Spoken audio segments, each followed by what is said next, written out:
وہ جو توانائی ہے، وہ جو انرجی ہے، وہ چیزیں ذرا کم ہو جاتی ہیں، اس کی جگہ لوگوں کو آنا چاہیے۔ اب میرا سوال یہ ہے کہ 60 سال یا 65 سال کے بعد ان کی توانائی میں کمی آتی ہے، تو کیا سیاستدانوں کی توانائی 65 سال کے بعد زیادہ ہو جاتی ہے؟ اسی لیے نا سر، ہاں یہ بات ٹھیک ہے نا، اس کا جواب نہیں ہے، کھلا تضاد ہے سر، بالکل ایسے ہی یہ کھلا تضاد ہے۔ پاکستان میں 60-65 سال کے بعد ابھی تو 73 سال سے آگے جس نے ایک ڈسٹرکٹ چلانا ہوتا ہے، جس نے ایک تحصیل لیول کا افسر ہے، ڈسٹرکٹ لیول کا افسر ہے، پنجاب کا افسر ہے، وہ 60-65 سال کے بعد ریٹائر ہو رہا ہے۔ یہ ہم 60 ان کی توانائی کون سی زیادہ ہے کہ یہ جس نے ملک چلانا ہے وہ ہمارا 60 سال سے، یہ بالکل ٹھیک بات ہے، اور یہی آپ سے کہ بڑی نوازش آپ نے انڈورس کیا میری بات کو، کہ یہی چاہتے ہیں ہم کہ نئی انرجی، نئے لوگ، نیا بلڈ شامل ہوتا ہے پارٹیز میں، انہی کے تحت نئے لوگ اور فریش لوگ اور انرجیٹک لوگ۔ آپ نے امریکہ میں جمہوریت کی بات کی، آپ نے UK میں انگلینڈ میں جمہوریت کی بات کی، تو وہی جو لوگ ہیں اپنے ملک میں تو یہ جمہوریت چاہتے ہیں، یہ پوری دنیا میں جمہوریت کیوں نہیں چاہتے؟ یہ ناانصافی اور جو دوسرے ملکوں میں ناانصافی چاہتے ہیں، یہ کیوں چاہتے ہیں یہ ناانصافی؟ یہ بات ٹھیک ہے، یہ تو لیکن ہمارے پاس ہیومن رائٹس کا کوئی معاملہ ہونا چاہیے، کی آواز ہونی چاہیے، جمہوریت کی آواز۔ اپنے ملک میں چیز اور ہے، دوسرے ملکوں میں اصل میں سر دیکھیے، مجھے لگتا ہے کہ یہ پرسپیکٹو کا فرق ہے نا۔ اگر آپ برطانوی شہری کے پرسپیکٹو سے دیکھیں گے تو وہ ان کے انٹرسٹ کو سیف گارڈ کر رہا ہے، آپ کے اور میرے نزدیک وہ بہت برا ہے۔ یعنی ہم نے اس طرح انڈیا کی مثال دی تھی، تو نریندر مودی انڈیا کے لوگوں کی نظر سے دیکھیں گے تو شاید ان میں سے بہت سارے لوگوں کا ہیرو ہوگا،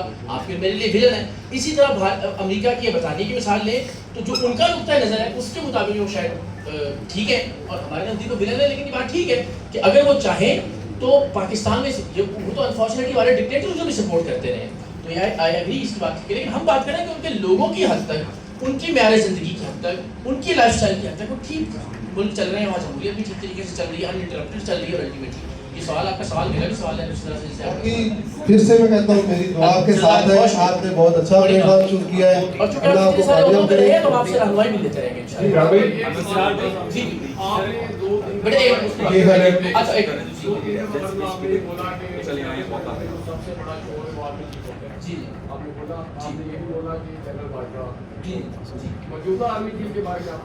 میری گزارش سنیے، جنرل باجوہ نے فروری 2022 میں غالباً 2023 میں اس بات کا اعتراف کیا ہے کہ ہم اب تک مداخلت کر رہے تھے سیاسی، اور آج کے بعد یہ مداخلت نہیں ہوگی، ٹھیک ہے؟ تو چونکہ ایک آدمی تسلیم کر چکا ہے کہ وہ مینڈیٹ چوری کر رہا تھا، سیاست میں مداخلت کر رہا تھا، اس کو آپ علن اعلان چور کہہ سکتے ہیں، اس نے خود مانا ہوا ہے۔ دوسرے کسی کے بارے میں آپ کے پاس کوئی ثبوت ہے یا کوئی ایسا ایویڈنس موجود ہے، آپ لوگ مل کے یہاں تشریف لائیں، ہم دونوں اس کو مل کے کہتے ہیں کہ وہ چور ہے۔ تو میں یہ کہہ رہا ہوں میرے پاس بھی کوئی ثبوت یا کوئی ایویڈنس یا کوئی ڈاکومنٹ نہیں ہے جس کی بنا پر میں ان کو چور کہہ سکوں۔ جب آپ لے آئیں گے میں آپ سے وعدہ کرتا ہوں سارے لوگوں کی موجودگی میں میرے سر اتار دیں، گردن اتار دیں، میں اس کو چور کہوں گا، لیکن کوئی ایویڈنس ہے پیش کیجیے۔ جی السلام علیکم، رضوان شفیق بھٹی، انجمن تاجران سے میرا تعلق ہے۔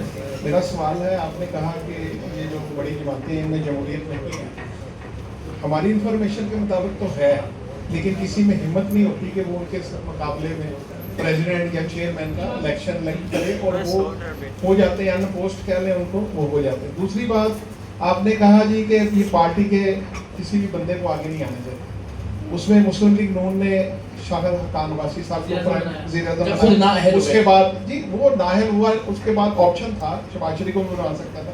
سیکنڈ پیپلز پارٹی کی گورنمنٹ آئی، انہوں نے یوسف رضا گیلانی اور راجہ پرویز اشرف کو بالکل بنایا بغیر اطلاع۔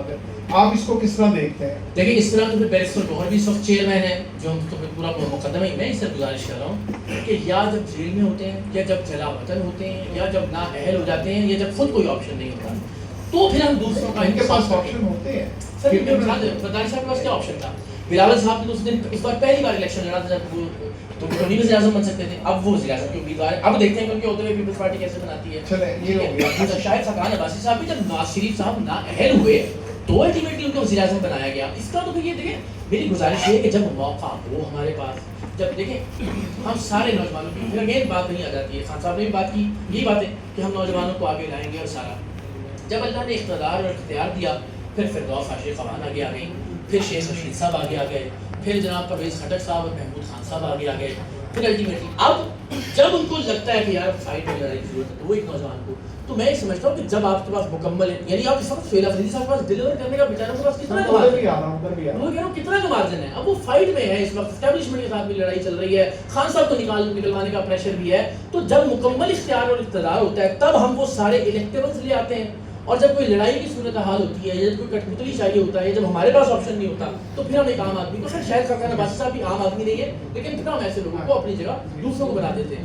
یہ آخری سوال ہے کہ آپ نے کہا کہ پوری دنیا میں اس طرح ہوتا ہے، پاکستان میں عام آدمی کو چانس ملے ہیں جیسے آپ نے گلزار صاحب کا کہا، افریدی صاحب، لیکن وہ بعد میں عام آدمی رہتے ہیں، آفٹر سم ٹائم ان کے اثاثے کروڑوں اربوں میں چلے جاتے ہیں. مراد سعید تھا، وہ دیکھیں ایک عام آدمی تھا، اب اس کے ارب پتی تو دیکھیں اس طرح کے بہت ساری لسٹ ہے. کیا باہر اس طرح ہوتا ہے؟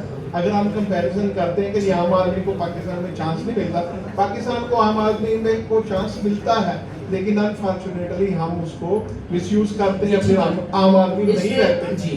تو کیا آپ سمجھتے ہیں کہ جو نوجوان آپ عام آدمی بن کے پرائم منسٹر بنے ہوئے تو وہ اس ملک کے لیے بعض عام آدمی نہیں رہیں گے؟ ایسے کہہ رہے ہیں بات بچاتا، میں یہ کہہ رہا ہوں کہ وہ جو میں نے ان سے کہا نا امپیچمنٹ والا سسٹم، یہ تو پارٹی کا چیک اینڈ بیلنس ہے آپ کے پرائم منسٹر کے اوپر. وہ چیک اینڈ بیلنس ساری دنیا میں موجود ہے. وہ یہی وجہ ہے کہ جب وہاں کوئی کشتی الٹتی ہے تو وزیر اعظم استعفیٰ دیتا ہے. وہ اپنی مرضی خوشی سے استعفیٰ نہیں دیتا، پوری پارٹی کہتی ہے کہ بھائی تم اپنا کام نہیں کر سکے اب آپ گھر جاؤ. یہی انشاءاللہ تو جو سسٹم ہے پارٹی کا وہ اتنا تگڑا فالو اپ ہو اور چیک اینڈ بیلنس ہو کہ کوئی بھی وزیر، کوئی بھی وزیر اعظم اپنی جگہ سے آگے پیچھے نہ ہو سکتا ہو انشاءاللہ. Sir thank you. جی پلیز آپ کا بہت شکریہ، بڑی مہربانی.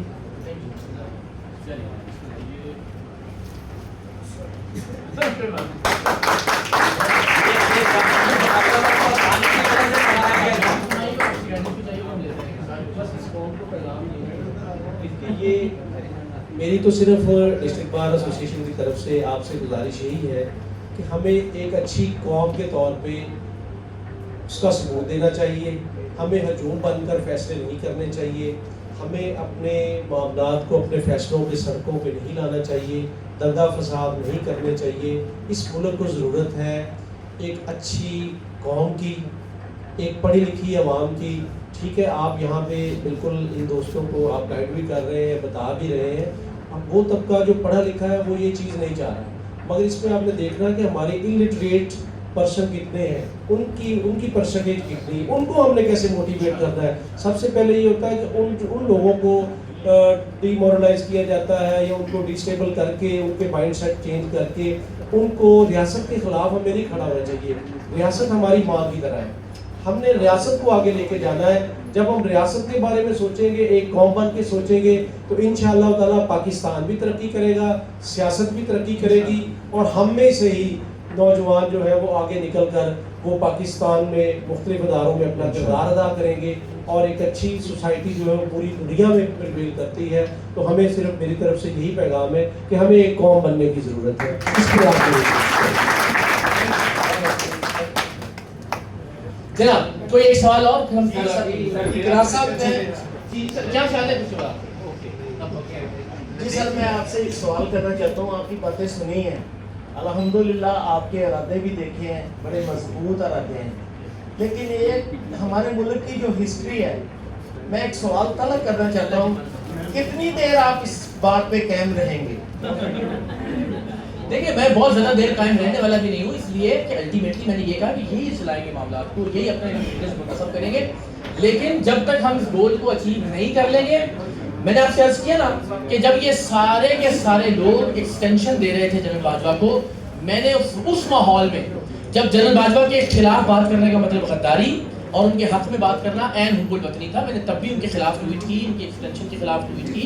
آج بھی اسٹیبلشمنٹ کا لفظ لکھے میرے ٹویٹر کی ٹائم لائن پہ، آپ کو سارے ٹویٹ دکھائی دے جائیں گے جو میں نے اسٹیبلشمنٹ کے خلاف کیے ہیں اور اندازہ ہو جائے گا میں لیکن میں آپ یہ اندازہ کیجئے کہ ہم اس ماحول میں بھی اسٹیبلشمنٹ کے خلاف ڈٹے رہے. دیکھیں یہ ضرور ہو سکتا ہے کہ میں کہیں مصلحت کی بنیاد پہ، کمزوری کی بنیاد پہ کسی کے خلاف اس طرح سے بات نہ کروں جیسے آپ توقع کر رہے ہیں، لیکن یہ کبھی نہیں ہوا کہ میں نے ان کے حق میں کبھی بات کی یا ان کے ایجنڈے کو بھی میں نے ٹو کیا ہو یا کوئی ایسی چیز کی ہو کہ جس سے اسٹیبلشمنٹ مزید مضبوط ہو. یہ میں آپ کو گارنٹی دیتا ہوں. اور یہ میں آخری سر میں نے 20 سال مارے بھی کھائی ہیں، میں نے گولیاں بھی کھائی ہیں, میں نے جیلیں بھی بھگتی ہیں, میں نے پرچے بھی سرعام میں کاٹے ہیں, یہ بھی انشاءاللہ اللہ نے چاہا گزار لیں گے. اصل میں ہمارے ملک کے جو حالات ہیں نا, جو اچھی بات کرنے والے لوگ ہیں, ایک ہمارے ملک میں ایک ایسی طاقت موجود ہے, ان کو چلنے نہیں دیتے. آپ الحمدللہ جیسے آپ کے ارادے ہیں, اللہ تعالیٰ آپ کو عمر دراز کرے, آپ آسانیاں پیدا کریں, لیکن آپ کے لیے رکاوٹیں بھی بہت ساری آنی ہیں, تو ان کو آپ کیسے فیس کریں؟ یہ میں خود کے لیے بھی اور آپ نوجوانوں کے لیے بھی, اگر آپ میں سے کوئی کچھ نوجوان یہ سمجھتے ہیں کہ یہ بات ٹھیک ہے, اس پر عمل کرنا ہے, لیکن یہ پرابلم یا تکلیف یا پرابلم ہو سکتی ہے, تو ایک بات ذہن میں رکھیے, ہم جن کے جھوٹوں کی خاک ہے نا, انہوں نے بھی جب کوئی سچ بات یا حق بات کرنا چاہی تو ان پر جو کچھ ہوا, جو تانے کسے گئے, جو غلاظت پھینکی گئی, جو الزامات لگائے گئے, آپ ہمیں اس کا تصور بھی نہیں کر سکتے. آج ہم جتنی مذہبی اور غیر مذہبی شخصیات کو یاد کرتے ہیں جنہوں نے سچ اور حق کے راستے پہ بات کی, ان کو اپنی زندگی میں پرابلم فیس کرنا پڑے. امام علی مقام کی مثال لے لیجیے, بچے تک شہید کیے گئے. اچھا پھر غیر مذہبی سقراط کو زہر کا پیالہ پینا پڑا اس لیے کہ صرف وہ سچ بولتا تھا, ٹھیک ہے. منصور حلاج کو الحق کہنے پہ اس کی کھال کھینچی گئی, دار پہ لٹکایا گیا. تو یہ پریشان نہیں ہونا کہ یار میں پر پوچھا, مجھے سوشل میڈیا پہ 4 لوگ اسٹیبلشمنٹ کا کہہ رہے ہیں کہ لانچ کیا ہوا ہے, یا مجھے 4 لوگ جو ہے نا گالیاں دے رہے ہیں. اس میں بہت کچھ ہوا ہے ابھی حالیہ دنوں میں, میری فیملی کی تصویریں لگا کے مجھے گھر, کوئی فرق نہیں پڑتا. ہم جن کے پیروکار ہیں, ہم جن کے ماننے والے ہیں, ہم جن کے قدموں کی خاک ہیں, انہوں نے بہت کچھ برداشت کیا صرف اس لیے کہ وہ جس بات کو درست سمجھتے تھے, وہ جس بات کو سچ سمجھتے تھے, وہ جس بات کو حق سمجھتے تھے, اسے انہوں نے بیان کیا. اس کے نتیجے میں ہر طرح کی مشکلات برداشت کی, یہاں تک کہ شہادت تک بھی ہم سارے. تو یہ اس میں نہ آپ نے گھبرانا ہے اور نہ میں, اللہ نے چاہا تو انشاءاللہ پروردگار نے. اقرار بھائی آخری سوال ہے.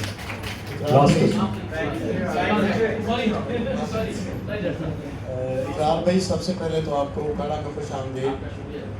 آپ کی انسٹرکشن تھی کہ اس حد تک ہی کٹ کرنا ہے, نہیں تو ہم تو الحمدللہ ہزاروں کا مجمع ضرور ہوتا آپ کو سننے کے لیے, دیکھنے کے لیے.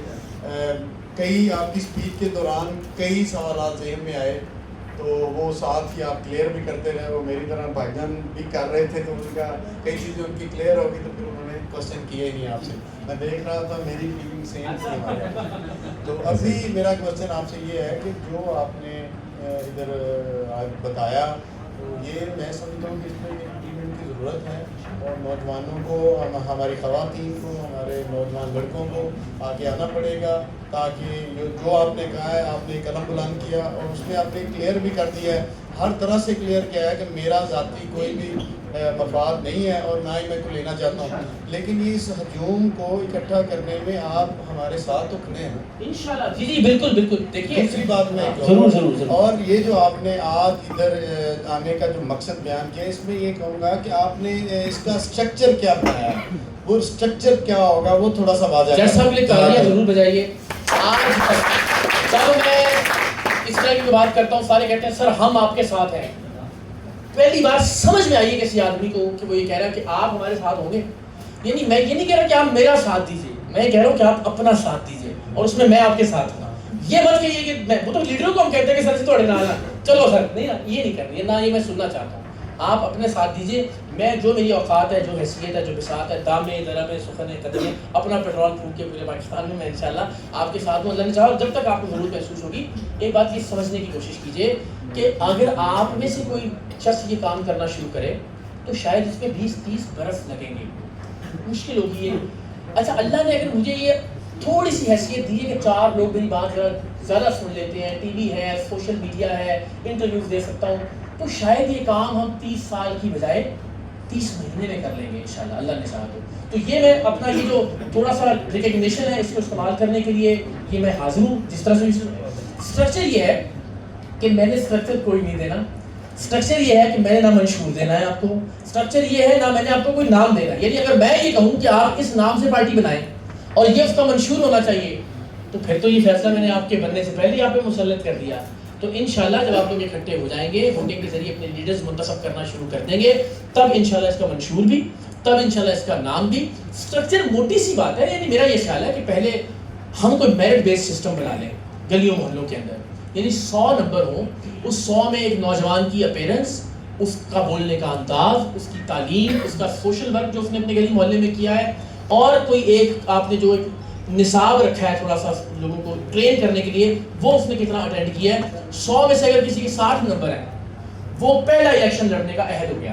یہ نہیں کہ باقی ساری زندگی کے نااہل ہو گئے, وہ کوشش کریں اگلی بار لڑیں. تو وہ جو الیکشن لڑے گا یونین کاؤنسل سے, اگلی بار وہ تحصیل کا الیکشن اور ڈسٹرکٹ کا الیکشن لڑ سکے. ڈسٹرکٹ والا اگلی بار ڈویژن کا اور صوبے کا الیکشن لڑ سکے.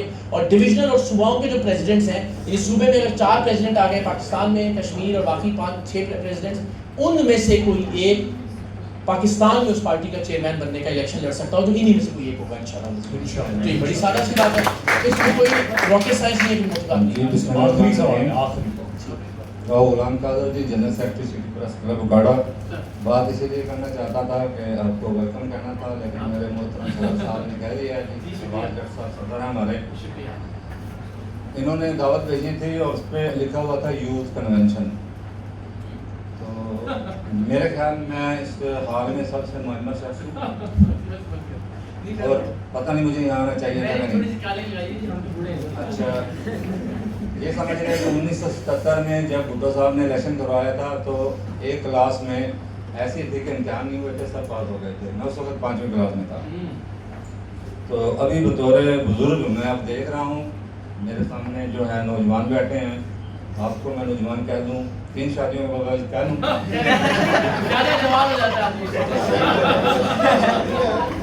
اس سے زیادہ جواب ہے. چلو اچھا, سوال کو میں کیا کروں گا, میں دیکھ رہا ہوں, مجھے سمجھ آیا کہ بات کون کر رہا ہے, کیسی کر رہا ہے, سب آ رہی ہیں.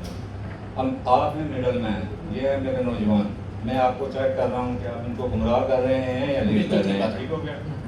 لیکن ایک لائٹر موڈ میں میرے سامنے ایک ٹویٹ آ گیا تھا جی, پرویز سندھیلا صاحب ہیں, یہ مسلم لیگ نون کے, وہ کہتے ہیں کہ مجھے تو اقرار الحسن میں عمران خان کا متبادل نظر آتا ہے.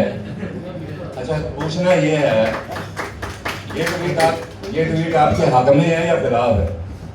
نہیں, یہ ٹویٹ میرے خلاف ہے, اس لیے کہ میں سمجھتا ہوں عمران خان صاحب کا متبادل کوئی نہیں ہو سکتا. انہوں نے زندگی میں بہت اچھے کام کیے ہیں, ان کا ورلڈ کپ جیتنا, ان کا شوکت خانم اسپتال بنانا, ان کا نول اسپتال بنانا, انہوں نے لوگوں کو بولنا بھی سکھایا, سوشل میڈیا کا استعمال, بہت ساری اچھائیاں ہیں, بہت سارے اختلافات بھی ہیں ان سے.